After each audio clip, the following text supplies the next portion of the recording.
A paz do Senhor, meus irmãos. Aqui é o irmão Josivan. Estou aqui para compartilhar com os irmãos um pouco dessa leitura diária da Bíblia. Leitura essa que será anual. Essa maneira de leitura é uma maneira que muitos dos irmãos procuram fazer. Geralmente, a partir de 1º de janeiro, inicia-se de forma cronológica ou por ordem canônica. Mas independente da forma em que venham a ler, muitos dos irmãos, em sua maioria, começam pelo livro de Gênesis, onde a partir daí gera-se algumas dúvidas, onde os irmãos acabam vindo pesquisar a respeito, e com isso eu quero apresentar para os irmãos a Bíblia de Estudo Cronológica, Aplicação Pessoal. Ela que é editada pela CPAD, né, onde contém muitas notas de estudo, muitos quadros, né, informativos, muitas informações interessantes e importantes. Eu costumo ler a Bíblia pela tradução ACF, a tradução Almeida Corrigida Fiel. Em conjunto, aliada a ela, eu costumo ler as notas contidas na Bíblia de Estudo Aplicação Pessoal. Como disse, notas muito boas, muito bem esclarecedoras. Hoje foi lido os 3 primeiros capítulos de Gênesis. Essa leitura, lendo em média esses 3 capítulos, nós conseguimos ler a Bíblia em um total de tempo de 1 ano. Vamos aí, ao ler esses 3 primeiros capítulos, já começam a surgir as primeiras dúvidas. Dúvidas essas que, após a leitura e um pouco de entendimento, a gente passou a ler a Bíblia, aplicação pessoal, em suas notas. Essas notas eu achei muito esclarecedoras. Vou mostrar um pouco para os irmãos. Essa Bíblia, ela foi editada pela CPAD, como dito anteriormente, né? É uma Bíblia já praticamente escassa no mercado, mas que de um material muito bom, de excelente acabamento, né? Uma Bíblia que, porventura, provavelmente voltará a ser reimpressa, né? Reeditada talvez, ampliada, melhorada, se não da forma que está aqui. Uma Bíblia riquíssima em conteúdo, o material usado nela, empregado de alta qualidade, um material colorido, um papel de excelente qualidade, né? Não é aquele papel jornal comum que fica amarelada com o tempo, é um papel de qualidade, como os irmãos veem. Após ler os primeiros capítulos, nós temos algumas dúvidas. Dúvidas essas que é comum a todos nós, é compreensível, com relação à forma que foi criado o mundo a partir do nada. Sabemos que todos nós surge uma curiosidade que é normal, é compreensível, foge do nosso entendimento humano. Agora, um ponto que tem que ser importante a ser falado é a questão de termos essa curiosidade, porém não na questão de duvidar. Por quê? A Bíblia, ela é narrada, ela foi escrita e está de acordo com todos os artigos científicos existentes. Não há nada que ela não fique provado, né, a sua veracidade. Então, a única dúvida que surge é com relação a alguns pontos que eu vou tratar com os irmãos. Dentro dessa ótica é que temos que nos atentar. Nesses primeiros 3 capítulos foi lido a respeito, né, da criação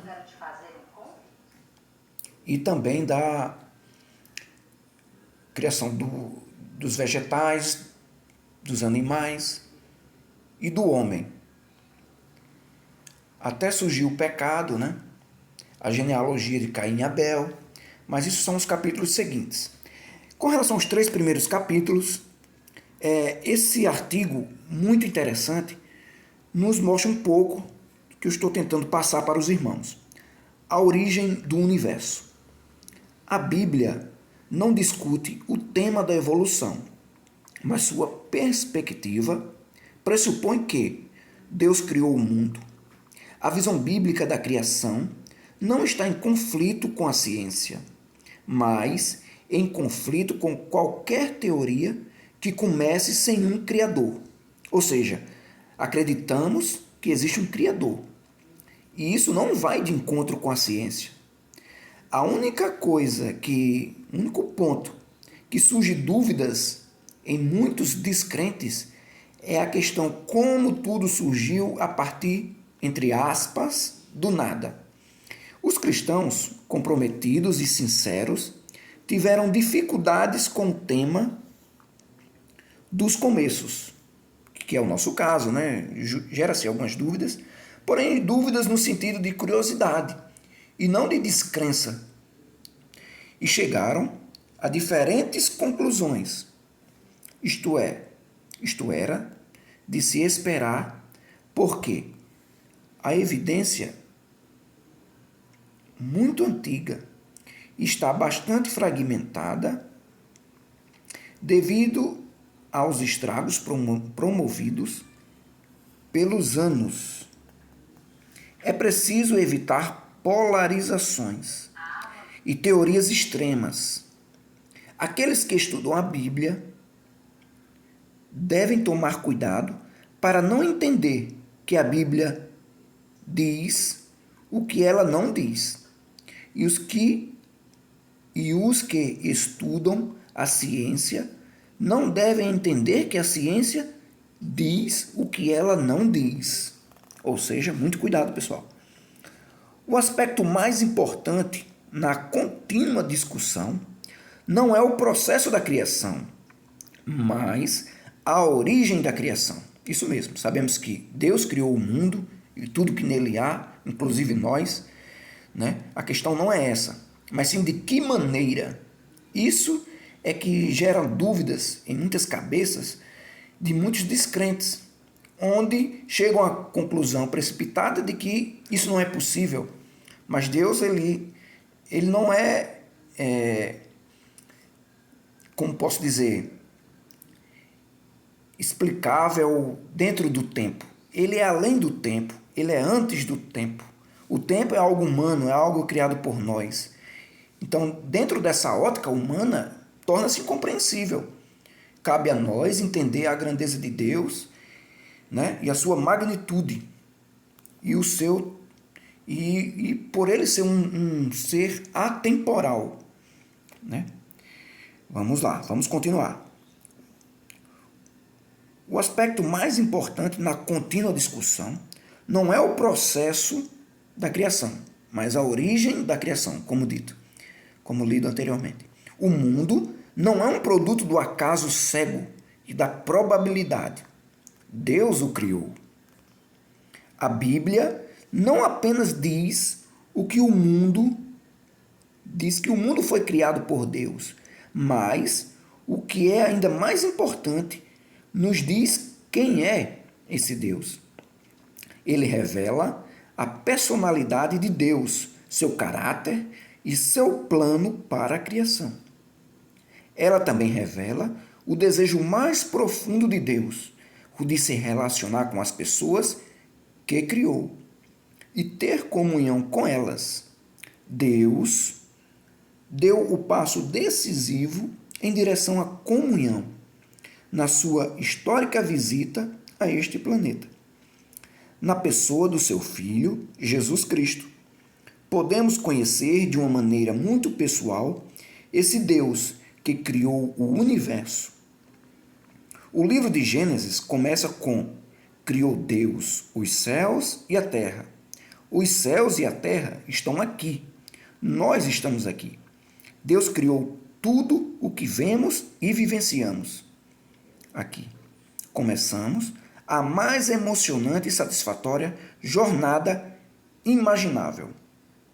É isso aí, irmãos. Como os irmãos puderam ver, são notas explicativas, quadros informativos muito importantes, muitos prazerosos de ler, né? Uma leitura bem fluente, né? E quero compartilhar com os irmãos, para que isso sirva de incentivo tanto nessa minha jornada de leitura, quanto para os irmãos. E também para sanar algumas pequenas dúvidas que acabam surgindo, né? Como dito no início, que possamos, em conjunto, periodicamente, ter esses vídeos aqui, que irei compartilhar com os irmãos. Espero que os irmãos curtam, caso tenham gostado, compartilhem, né? Comentem. Com isso, os vídeos acabam tomando uma notoriedade, é visto pelo YouTube a sua relevância, e com isso conseguimos atingir cada vez mais irmãos e levarmos a palavra, né, a todos, conforme mandamento divino, né? E a partir dos próximos vídeos veremos a questão da criação dos vegetais, dos animais, a criação humana, a genealogia, né? A criação da mulher, né? Até chegarmos, né, no pecado, dentre outros fatos bíblicos narrados no capítulo de Gênesis. Quero agradecer aos irmãos mais uma vez pela atenção e que possamos ver os irmãos aqui mais vezes nos demais vídeos. E, por gentileza, podem compartilhar, podem comentar, sugestões bem-vindas, né? O que acharam do vídeo, né? Aos poucos vamos melhorando, ok? Muitíssimo obrigado aos irmãos. Que a paz do Senhor esteja com todos e que essa leitura possamos iniciar na data de hoje e concluir toda a Bíblia. Amém? Em ordem cronológica, que é o meu caso, ou por ordem canônica, como os irmãos queiram, ou por outra maneira de leitura que os irmãos venham a ler, mas que essas informações complementares ajudam e muito, independente da forma de leitura que os irmãos adotem. Amém? Até a próxima. Fiquem com Deus. Até o próximo vídeo. Até logo.